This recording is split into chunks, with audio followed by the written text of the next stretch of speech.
আলাইকুম। আমার কাছে দেখতেছেন একটা স্যামসাং A335G, মতলব A336। এটাতে মাইক কাজ করে না। এখনকার দিনের যা অবস্থা, কোনো কিছু হইলে মাইক বলেন, স্পিকার বলেন, কোনো কিছু হইলে সিপিইউতে হাত দেওয়া লাগে। সিপিইউ শেল্ড ভালো করে খাটে ছেটে রাখছি।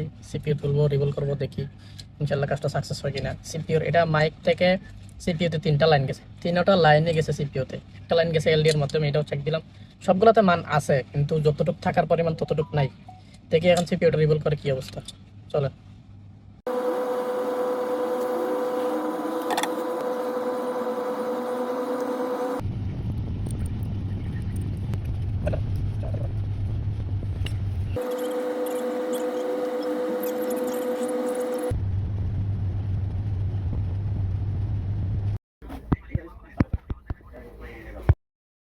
Hello hello hello hello hello 1 2 3 check. Hello hello hello